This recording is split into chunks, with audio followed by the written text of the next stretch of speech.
The Morrison Family Investment Group met quarterly in my father's study, a wood-paneled room that smelled of old money and older leather. 23 family members gathered around the mahogany conference table, representing 4 generations of Morrisons, all eager to hear about the performance of our collective $200 million portfolio.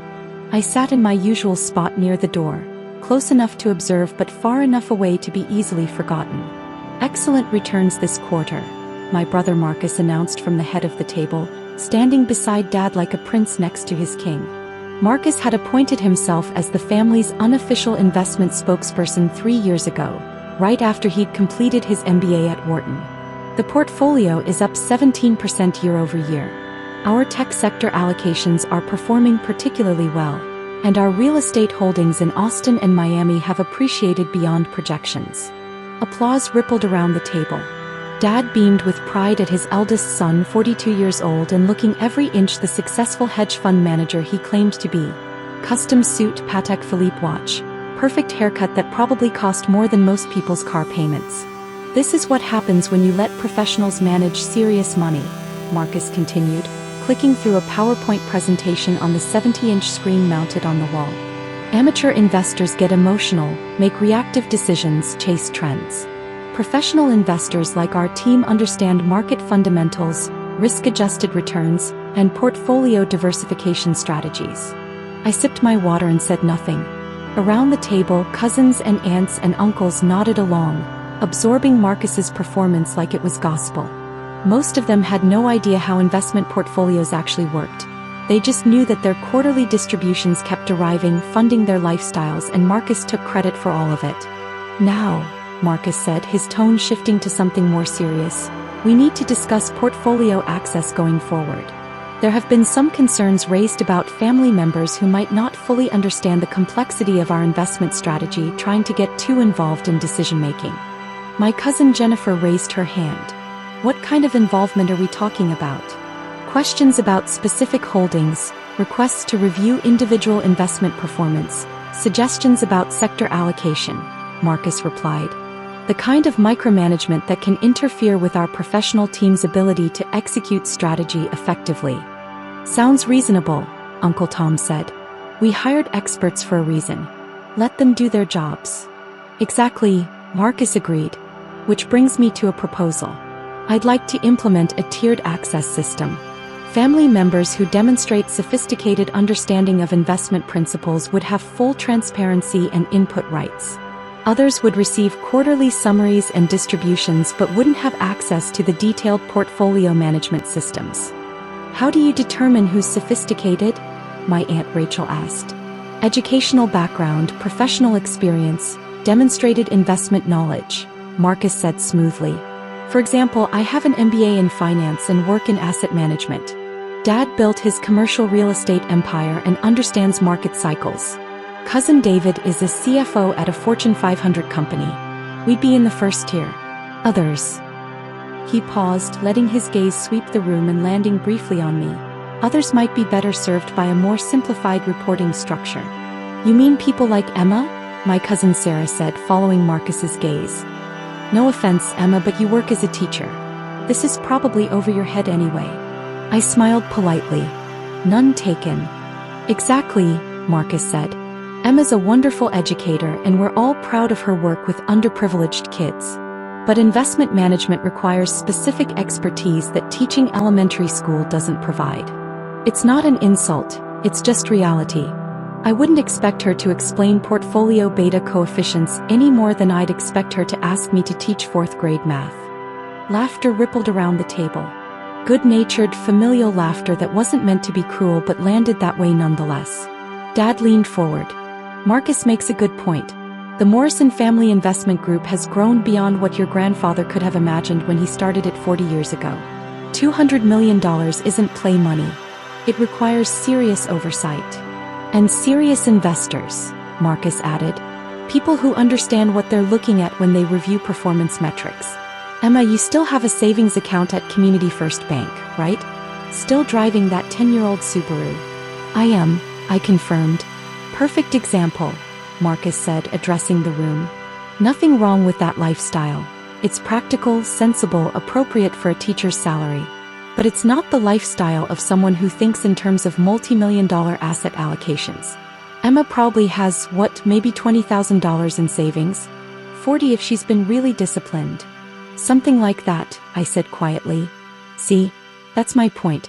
When your entire financial worldview is measured in thousands, it's genuinely difficult to conceptualize strategy at the million-dollar level. It's not Emma's fault. It's just the reality of different financial contexts.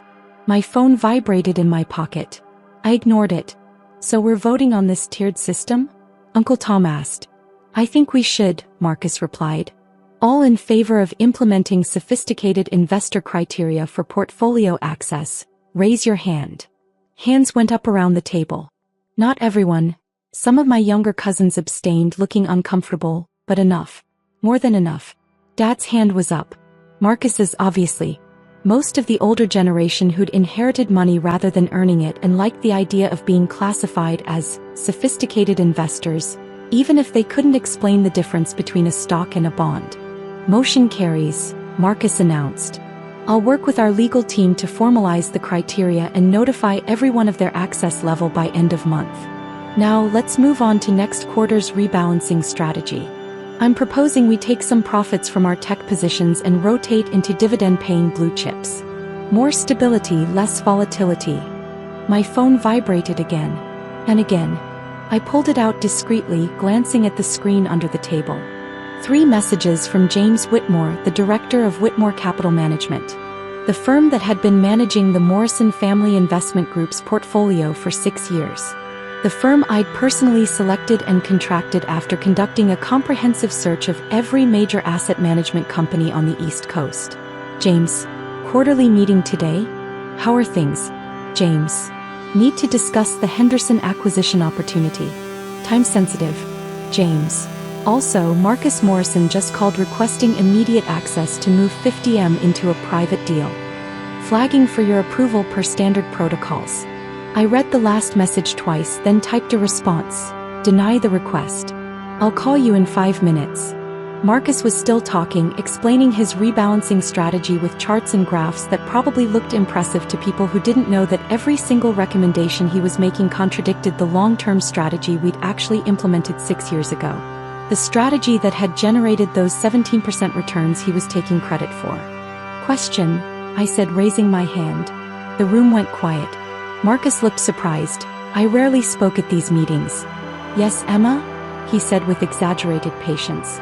This rebalancing strategy you're proposing, moving from tech to dividend stocks, what's the projected impact on our 5-year compound annual growth rate? Marcus blinked. Well, it's difficult to project with certainty. Approximately, I pressed.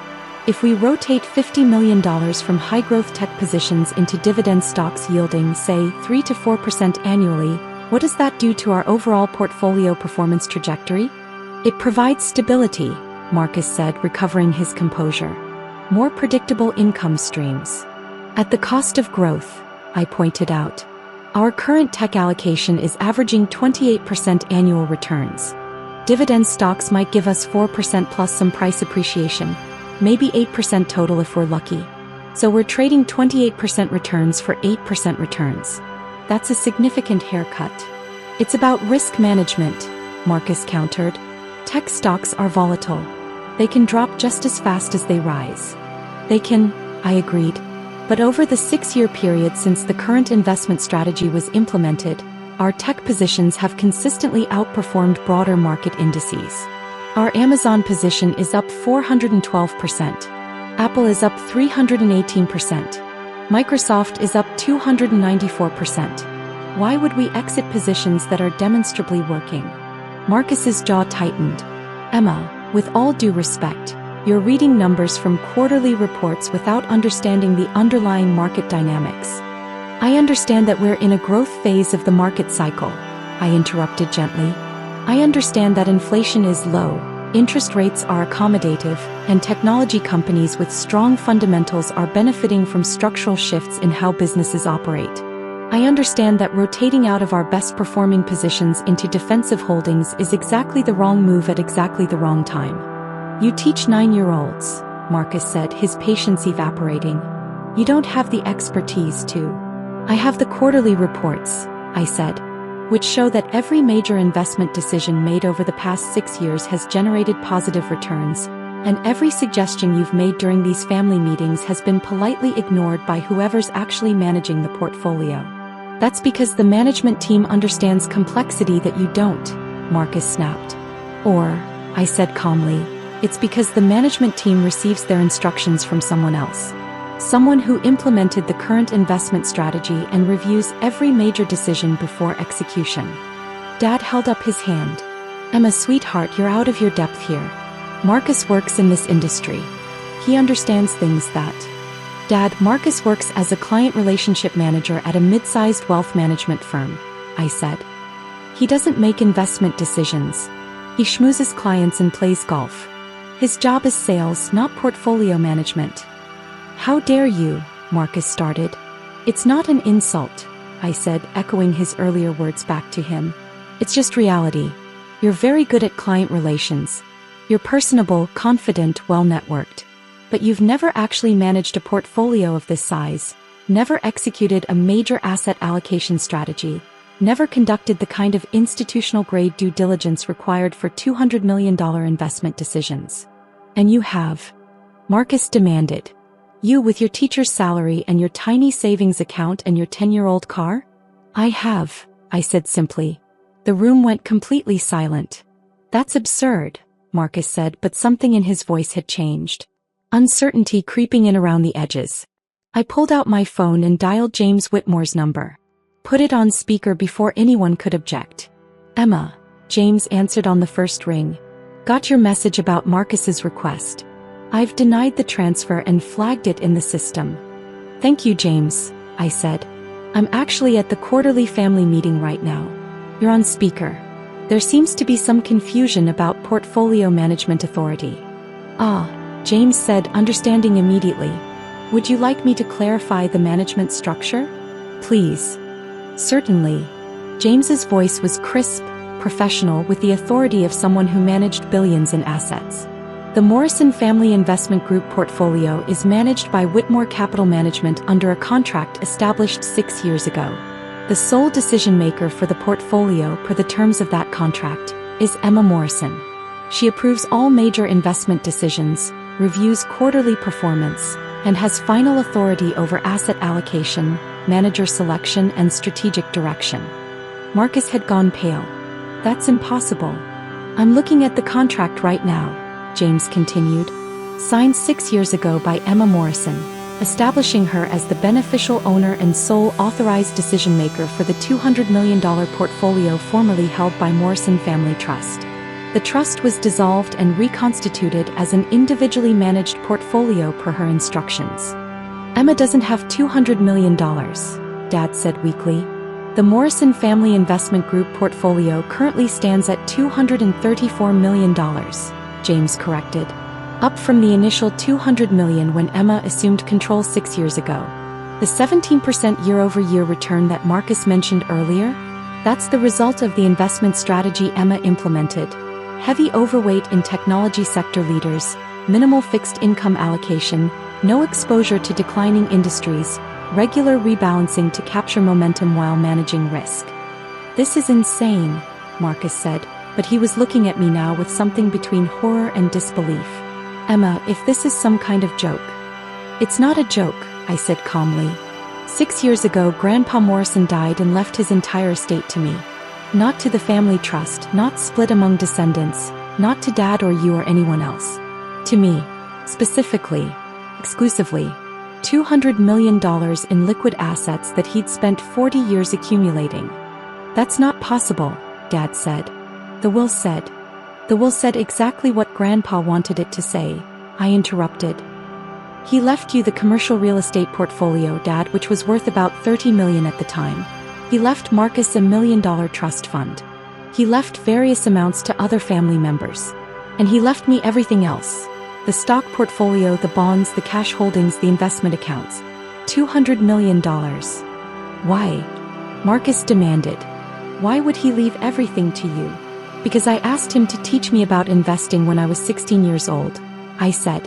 While you were partying at college and Dad was flipping properties, I was sitting in Grandpa's study every Sunday, learning how to read financial statements, analyze company fundamentals, understand market cycles. He taught me everything he knew about building wealth, and when he died, he trusted me to preserve what he'd built. "You never told us," Dad said. "Grandpa made me promise not to," I replied. "He said the money would corrupt the family if everyone knew about it, turn us into people fighting over inheritances instead of building our own successes. He made me promise to keep it quiet, manage it responsibly, and only reveal the truth if it became necessary." "And it's necessary now?" Marcus asked bitterly. "It became necessary the moment you tried to implement a tiered access system that would exclude people you deemed unsophisticated," I said. "Marcus, you don't have access to the portfolio. You never did. You've been attending these quarterly meetings and presenting my investment results as if you had something to do with them, taking credit for returns that you didn't generate, and lecturing family members about investment sophistication that you don't actually possess."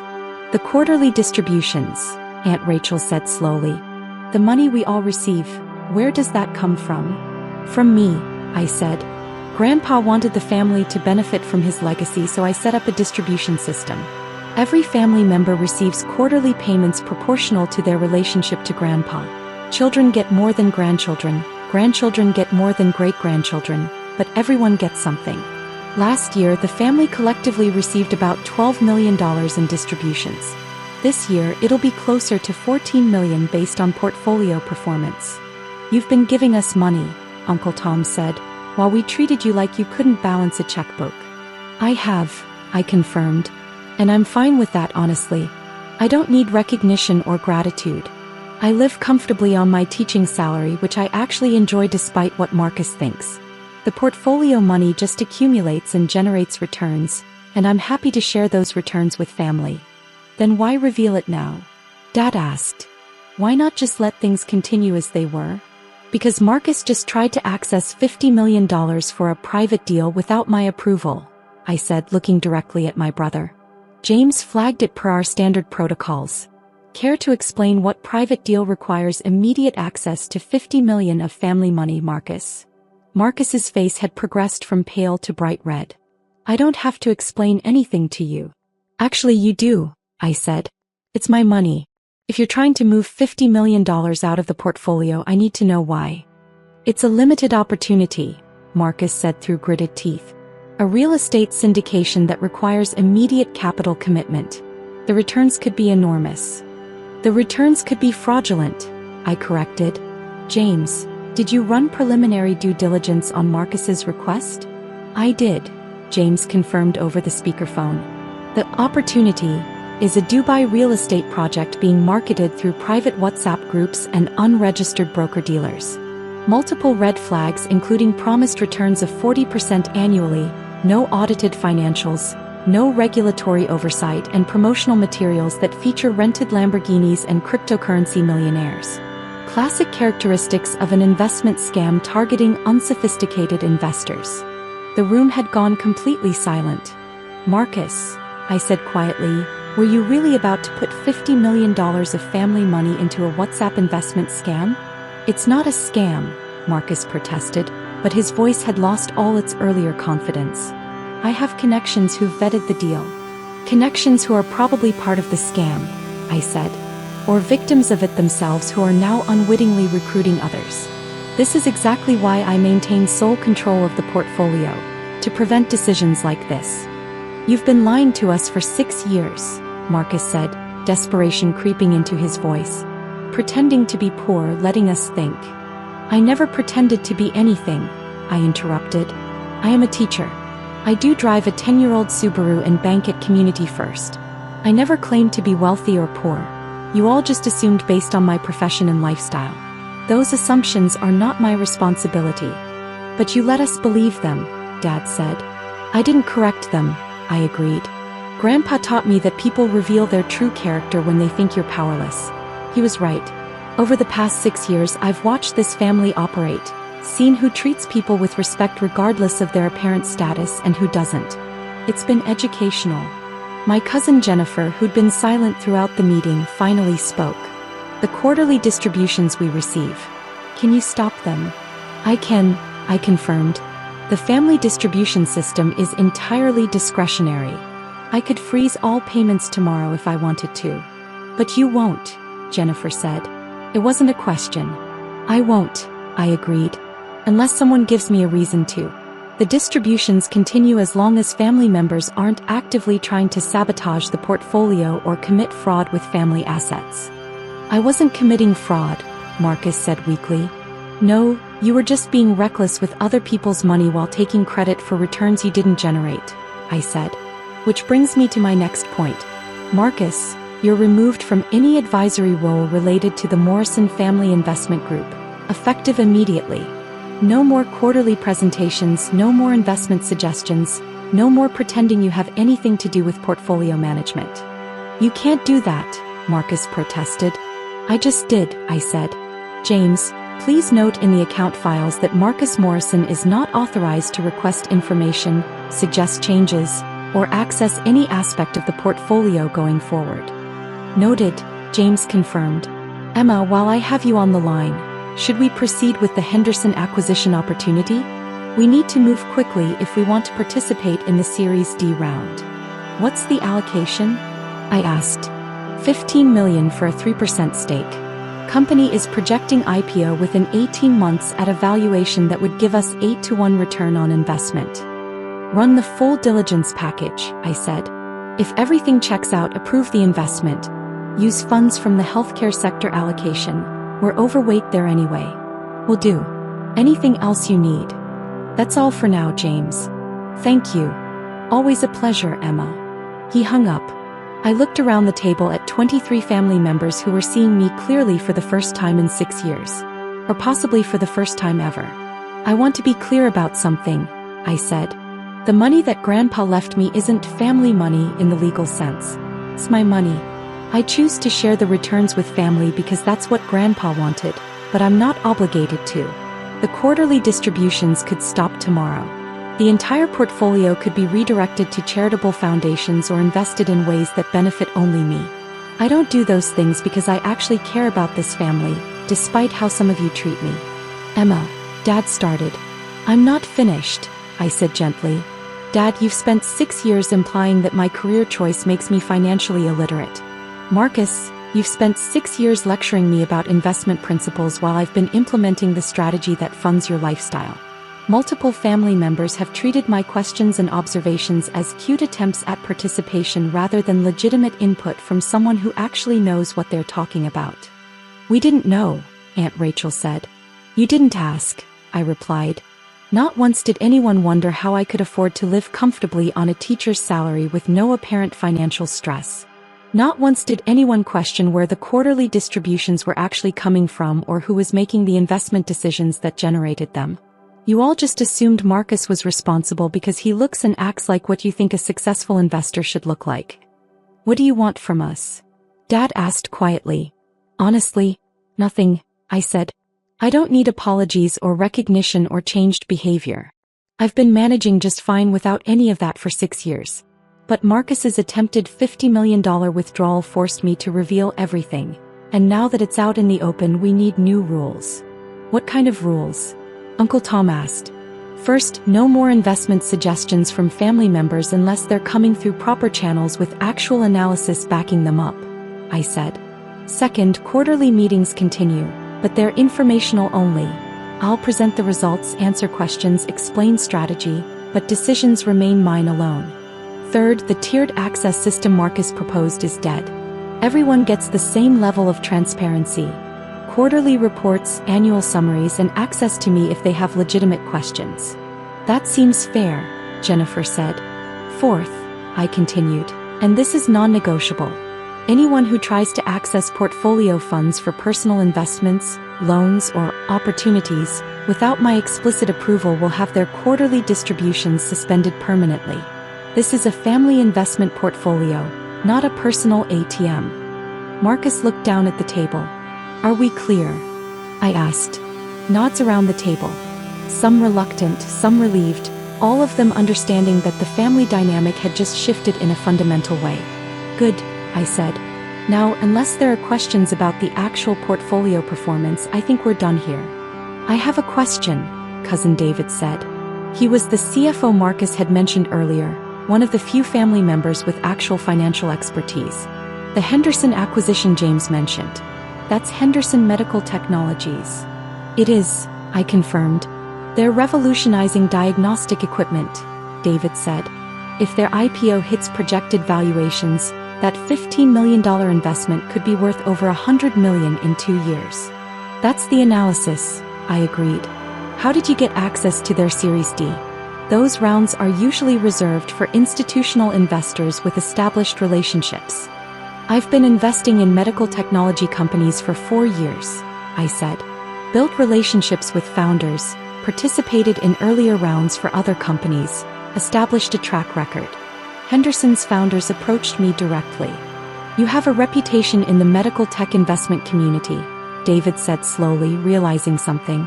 I have a reputation in several investment communities, I confirmed.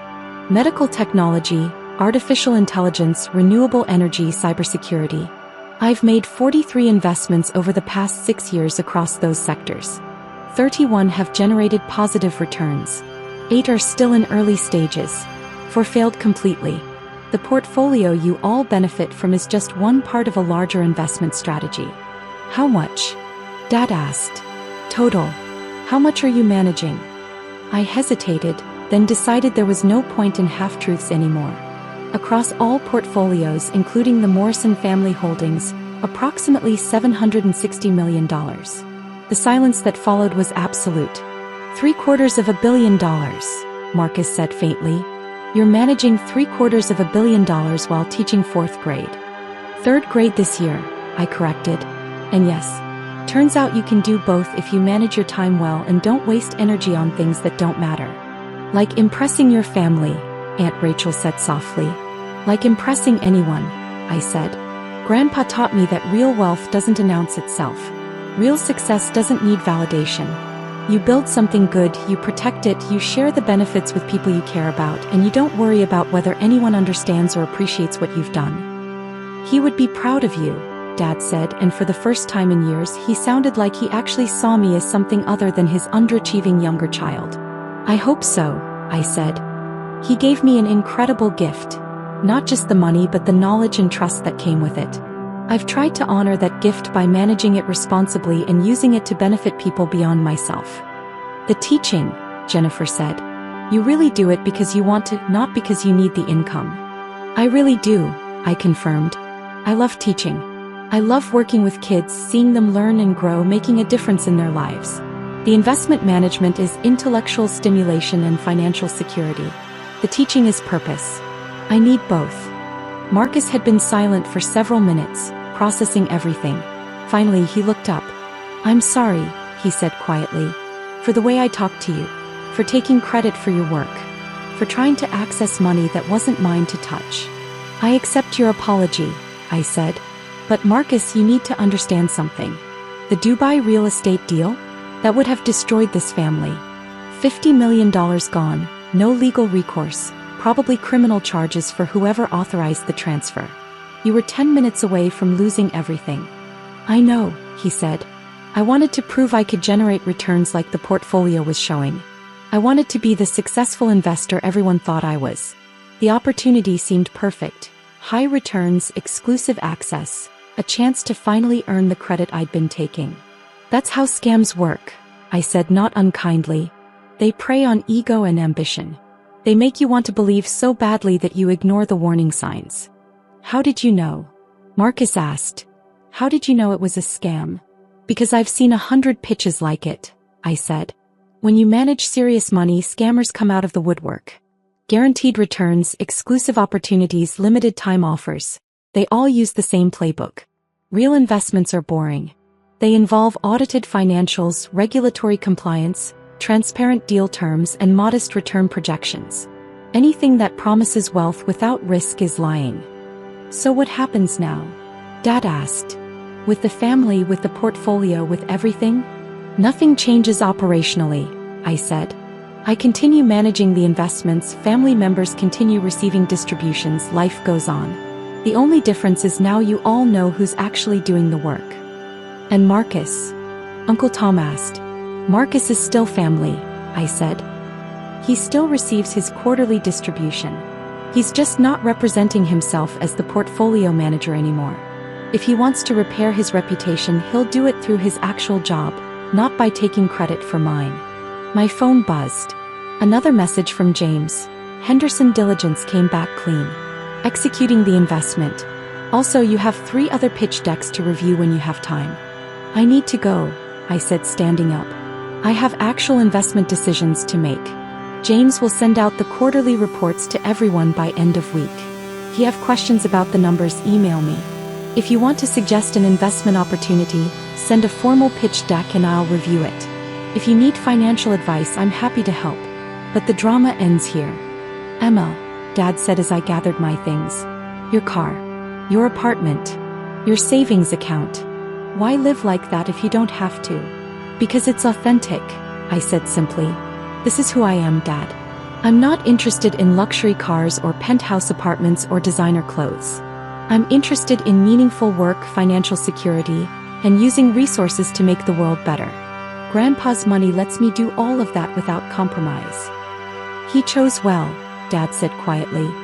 He did, I agreed. He saw something in me that most of you missed, not because it wasn't there but because you weren't looking. I walked out of the study and out of the house, leaving behind 23 family members who would spend the rest of the day processing the revelation that the person they'd dismissed as financially unsophisticated had been managing their wealth for 6 years. My phone rang as I reached my car. Catherine Chin, a venture capital partner I'd been working with on a renewable energy project. Emma, just heard you're in on Henderson, Catherine said. Smart move. Their diagnostic platform is going to change the industry. That's the bet, I said, starting the car. What can I do for you? I'm putting together a consortium for a wind farm project in Texas, she said. $20 million minimum commitment, projecting 15% annual returns with significant tax advantages. Interested? Send me the details, I said. I'll review and get back to you by Friday. Perfect. Also, a few of us are getting together next month to discuss impact investing strategies. You should come. Your perspective on balancing returns with social benefit is always valuable. Text me the details, I said. I'll be there if I'm free. We hung up and I sat in my 10-year-old Subaru in front of my family's mansion, checking email on my phone. 3 new investment opportunities, 2 portfolio updates, and a message from one of my students' parents thanking me for the extra tutoring I'd provided. This was my life. Teacher, investor, quiet manager of generational wealth, and the person my family had finally learned not to underestimate. I drove home to my modest apartment, where I'd spend the evening grading papers and reviewing pitch decks, living exactly the life I wanted with exactly the resources I needed. Tomorrow the family group chat would probably explode with messages. People processing, questioning, maybe even apologizing. Or maybe not. It didn't really matter. Grandpa Morrison had taught me that power doesn't require recognition to be real. Success doesn't require validation to be legitimate. And wealth used wisely is always more valuable than wealth displayed ostentatiously. I'd learned those lessons well, applied them consistently, and built something that would benefit my family for generations, whether they appreciated it or not. The quarterly distributions would continue. The portfolio would keep growing. And I would keep teaching 3rd grade and managing $750 million, because both mattered and neither required anyone's permission to do. That evening I received one more text. From Marcus. I looked up that Dubai deal after everyone left. You were right, it's all over the fraud warning websites. I would have lost everything. Thank you for stopping me. I typed back, that's what family does. We protect each other even when we don't always understand each other. His response came quickly, I understand now. Finally. Good, I replied. Now focus on your actual job and stop trying to be something you're not. You're good at client relations, Marcus. Be great at that instead of pretending to be an investment manager. Understood. Emma, Grandpa was right to trust you. I smiled at my phone, poured a glass of wine, and opened my laptop to review the Henderson Medical Technologies investment documents. Outside my window, the city lights sparkled against the evening sky. Somewhere out there, opportunities were emerging, companies were building revolutionary technologies, and wealth was being created and destroyed and redistributed. And I was right in the middle of it all, managing hundreds of millions of dollars while living a life that looked ordinary from the outside but was anything but just the way I liked it.